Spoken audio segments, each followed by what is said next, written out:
नमस्कार. मी मनाली स्टोरी टाईममध्ये तुमचे खूप खूप स्वागत करते. आज आपण वाचणार आहोत देश विदेशातील परिकथा हे पुस्तक. पुस्तकाची लेखिका आहे मालती दांडेकर. चला तर मग वाचूया पहिली गोष्ट. गोष्टीचं नाव आहे शापित राजपुत्र. त्या झोपडीत राजकन्या एकटीच बसली होती. झोपडीत आणि राजकन्या? हे ऐकायला विचित्र वाटले तरी दुर्दैवाने अगदी खरे होते. ती नुसतीच झोपडीत राहत नव्हती, तर तिथे ती कैदेत होती व झोपडीच्या दाराशी सदोदित एक धिप्पाड उग्रबाई पहारा देत होती. ती पहारेकरेन हिला पाय मोकळे करायला सुद्धा हिंडू फिरू द्यायची नाही.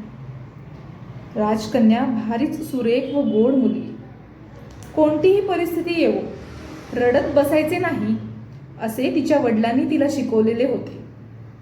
तिने आज स्वतःपुरता स्वयंपाक केला व खिडकीतून ती दूर रानात त्या ठेंगू व मुक्या माणसाची वाट पाहत राहिली.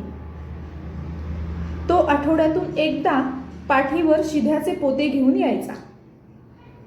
त्यात गव्हाचे पीठ, तांदूळ, भाज्या, मीठ, मिरे, थोडी साखर, तेल असलं 8 दिवस पुरेल इतकं स्वयंपाकाचं सामान असे. त्याची वाट पाहता पाहता तिच्या मनात खूप विचार आले. तिचा बाप आयर्लंडचा शूर राजा. किती वैभवात होती ती त्या काळी.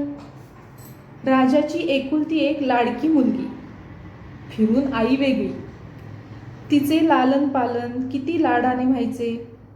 कोणतीही गोष्ट तिने हवी म्हटलं की घटकाभरात तिच्या पायाशी त्या वस्तूंचा ढीग येऊन पडे. 12 दासी होत्या तिच्यासाठी नेमलेल्या. दागदागिने, कपडे यांचा तर थाट माट असायचा. आणि एका रात्रीत हे सारे संपले. तिचा काका राजाचा धाकटा भाऊ. त्याला राज्य हवं होतं. त्यानं राजाला रातोरात कपटाने ठार केलं व राजकन्येला घोर अरण्यात आणून या झोपडीत कैदेत ठेवलं. राजधानीपासून किती दूर हे जंगल होतं कोण जाणे. तिचा चुलता मग म्हणाला, पोरी, तुला आयर्लंडचं राज्य नाही मिळायचं. इथे जंगलात खुशाल वाघा सिंहावर राज्य कर. मी चांगला आहे म्हणून तुला जिवंत तरी ठेवतो, पण जर का इथून पळून जाण्याचा प्रयत्न केला तर मात्र ठारच करीन, ध्यानात ठेव. राजकन्या काय बोलणार बापडी. वडील ठार झालेले, सगळं वैभव राहिलं राजवाड्यात व गरिबासारखं झोपडीत चटईवर झोपणं आणि भाजी भाकरी खाऊन जगणं वाटणीच आलं. तिने डोळे पुसले व ठीक आहे काका, मी इथे मुकाट्यानं राहीन असे म्हटले व तिचा तो निर्दयी काका फिदी फिदी हसत चालता झाला. ते सगळं तिला रोज आठवायचं. आत्ताही आठवलं. ती मनात म्हणाली, इथे बोलायला सुद्धा कोणी नाही मला.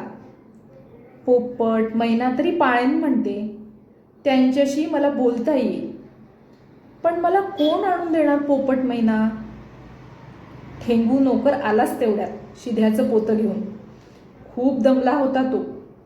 उंचीला लहान मुला एवढा व एवढं मोठं पोतं पाठीवर घेऊन यायचा दुरून. मग दमणारच. तिनं त्याला पाणी दिलं व थोडी रोटी भाजी दिली व म्हटले, खा बाबा, दुरून येतोस, दमलेला दिसतोस. कशी झाली आहे रोटी? मला आता करता येते, मी कधीच केली नव्हती रे तिकडे. ठेंगूला बोलता येत नव्हते, पण ऐकू येत होते चांगले. त्याने खुणा करीत सांगितले, रोटी मस्त झाली आहे, पण मला बोलता येत नाही. फार वाईट वाटतं मला तुझ्याबद्दल राजकन्ये. राजकन्या हसली आणि म्हणाली, देव ठेवील तसे राहावे लागते बाबा. माझ्याहून तुझी स्थिती किती वाईट आहे बघ. तुला बोलताही येत नाही व कष्ट करावे लागतात इतके. म्हणूनच मला उलट वाईट वाटतं तुझ्यासाठी. मग ठेंगूचा कुरूप ओबडधोबड चेहराही जरा प्रसन्न झाला व तो हळूहळू चालू लागला. त्याच्या मनात आलं, राजकन्या किती धीराची व चांगल्या स्वभावाची आहे. 3 वर्ष झाली दर आठवड्याला मी झोपडीत जाऊन शिधा देत आहो. तीही बोलते माझ्याशी. एक पोपटाचा पिंजरा मी देणार आहे आणून आता. या 3 वर्षात तिनं त्या दुष्ट काकाला सुद्धा कधी शिव्याशाप दिलेले ऐकू आले नाही. भारीच सज्जन पोरगी. मी चांगला बोलता असतो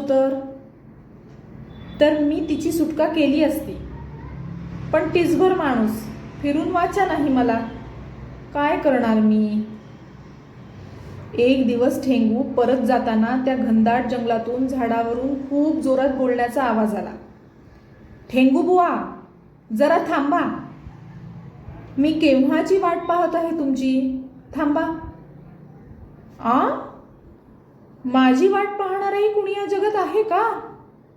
मला ठाऊकच नाही. तो स्वतःशीच मनातल्या मनात म्हणाला व वर झाडाकडे पाहू लागला.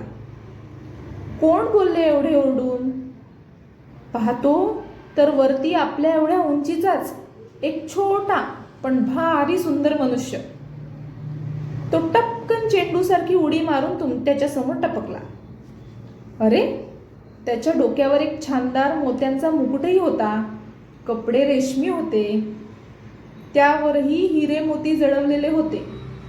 तेही लखलखत होते. तो म्हणाला, ठेंगू बुवा, मला तुम्हाला काही विचारायचे आहे, सांगता. ठेंगूने खाणा करून मला बोलता येत नाही असे सुचवले. तो मुकुटवाला म्हणाला, असं. आत्ताच मी तुम्हाला बोलकं करतो. चला माझ्याबरोबर.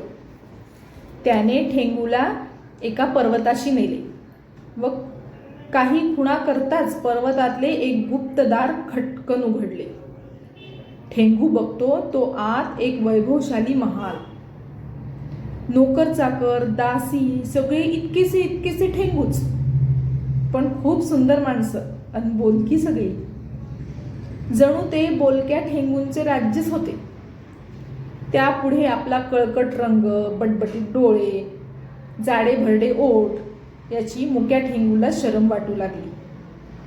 बरोबर असलेला मुकुटवाला म्हणाला, ठेंगू, मी पर्यांचा राजा आहे आणि हा माझा राजमहाल आहे. कसा आहे, आवडला का तुला.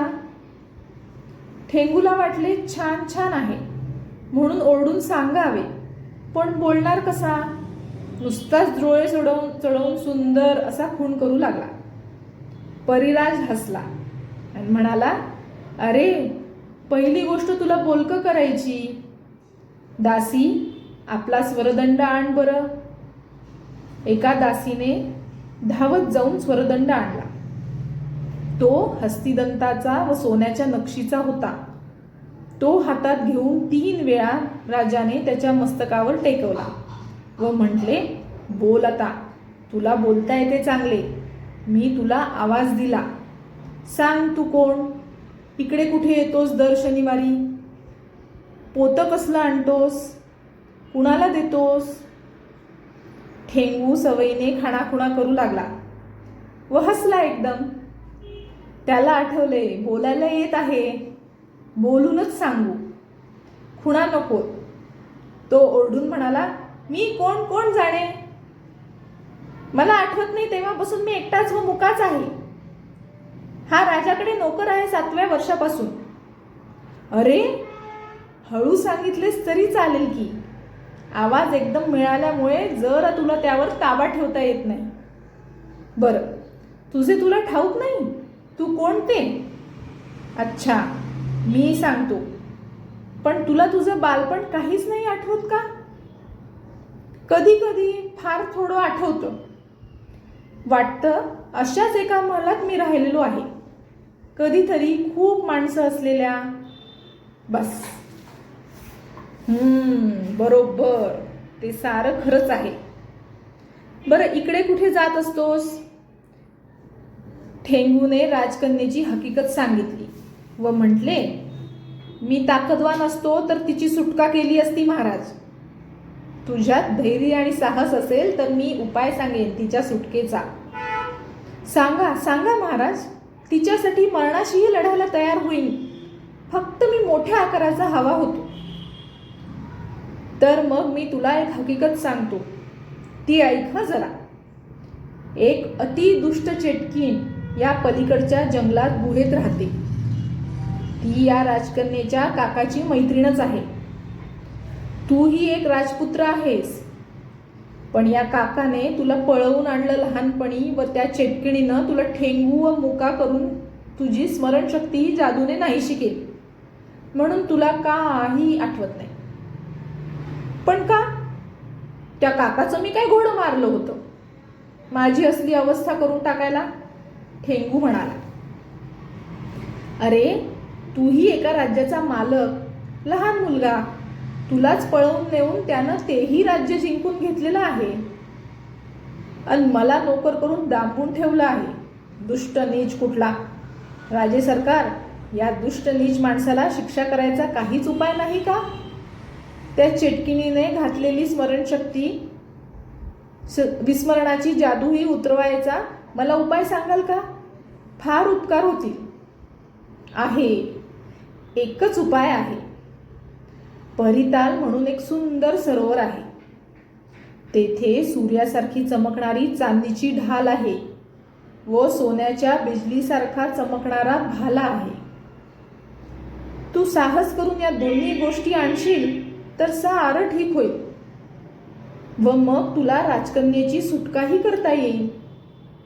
जातोस? जाणार. मी जाणारच. माझे वाटेल ते होऊ दे. मी प्रयत्न करीन. छान. तिकडे जाण्यात संकट जरूर येतील, पण धीराने तोंड दे. उद्या मी तुला वाट सांगेन व घोडाही देईन. आज आता स्वस्थ झोप राजकुमार. तेथले उत्तम जेवण, कित्येक दिवसात असे रुचकर अन्न त्याने पाहिले नव्हते. जेवण व छानसे मऊ अंथरूण तो सगळं विसरला. झोपी गेला गाढ गाढ. परीराजा त्याच्याकडे पाहत म्हणाला, उद्या तू खरा राजकुमार होशील व किती छान दिसशील बेटा. सकाळी ठेंग्यूच्या योग्य एक छोटा चपळ घोडा देऊन परीराज म्हणाला, तू येथून थेट पूर्व दिशेकडे चालत राहा की समुद्रावर पोहोचशील. या समुद्रालाच परिताल म्हणतात. यात मधोमध एक लहानसे बेट आहे. तेथे तो भाला व तलवार ठेवलेली आहे.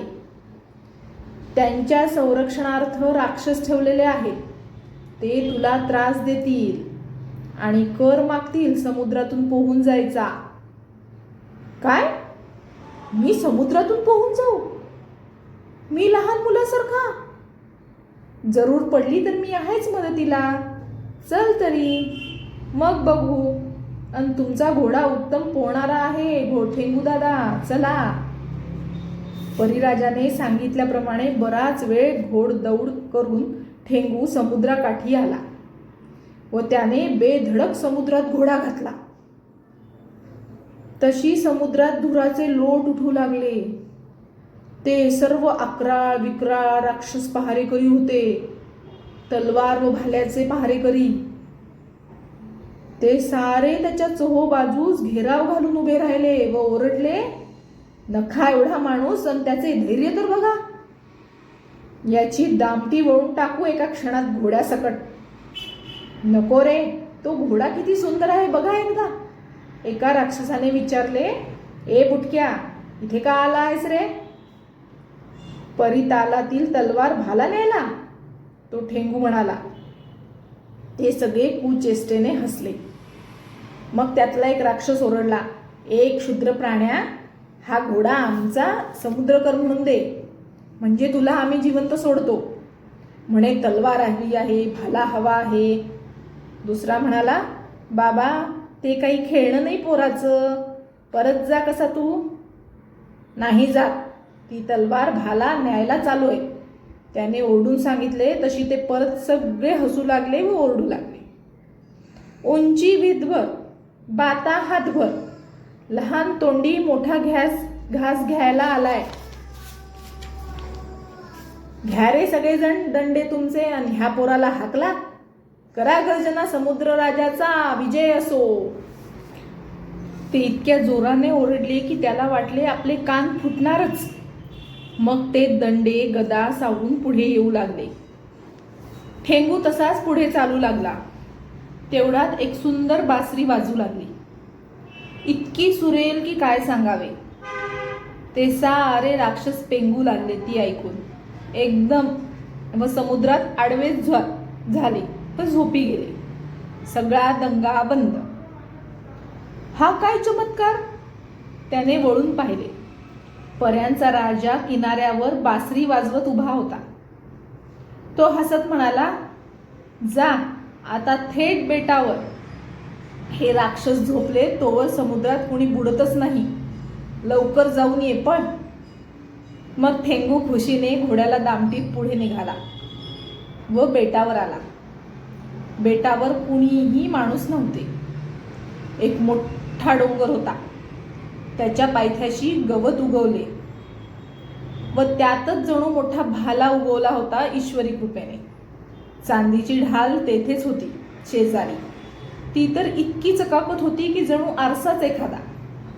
बेटावर जाताच ढालीकडे तो वळाला व ढालीतून एक देखणा तरुण हसतो आहे असे त्याला दिसले.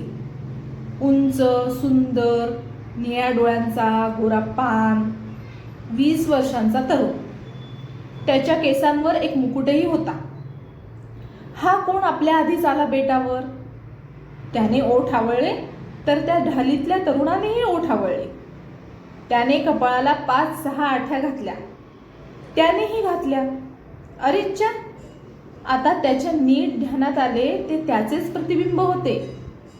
बेटाला पाय लागताच त्या चेटकिणीची जादू पार खालसा होऊन त्याला पूर्व रूप प्राप्त झाले होते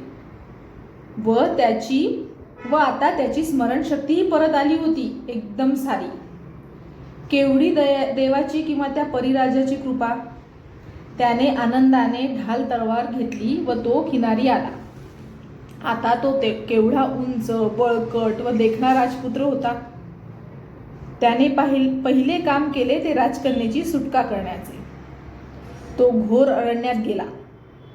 पण हे काय, ती गलिच्छ बंद झोपडी कुठेच नाही. उलट तेथे सुंदर फुलांची एक बाग होती व त्या बागेत एक अतिशय झकास घर होते. त्या दारात राजकुमारी उभी होती. आत्ता राजपुत्राच्या लक्षात आले. ती झोपडी चेटकिणीची होती व त्याच्या हातात जादूची ढाल तलवार येताच चेटकिणीची रानावरची ही जादू संपली व हे सुंदर उद्यान व त्यातले आयर्लंडच्या राजाचे हे आरामगृह पुन्हा पहिल्यासारखे झाले होते. ठेंगूने पण आता त्याला ठेंगू म्हणणे बरे नाही. तो कितीतरी उंच झाला होता आणि मुकाही नव्हता. त्या राजपुत्राने राजकुमारीला सारे सांगितले. कानावर तिचा विश्वासच बसेना. पण मग ती आनंदाने हसली. त्याचे सारे अधिकारी आपला पळवून नेलेला राजा परत सुखरूप राजवाड्यात आला हे पाहून अगदी आनंदित झाले होते. त्याने मग मोठे सैन्य घेऊन राजकुमारीच्या त्या दुष्ट काकांवर हल्ला केला. त्या युद्धात अर्थातच राजकुमाराचा विजय झाला व आपल्या सख्ख्या भावाला मारून राजा झालेला दुष्ट माणूस या लढाईत मारला गेला. व ती चेटकीण, ती दूर कुठेतरी नाहीशी झाली. तिचा अजून पत्ता नाही. आता ती दोन्ही राज्ये एक झाली. आयर्लंडची राणी राजकुमारी व राजकुमार सुखाने राज्य करीत आहेत व तो परिराज त्यांचा जीवाभावाचा मित्र झाला आहे. मग कशी वाटली गोष्ट? आवडली ना? चला तर मग उद्या भेटूया पुन्हा एकदा नवीन गोष्ट घेऊन. तोपर्यंत शुभरात्री. Good night.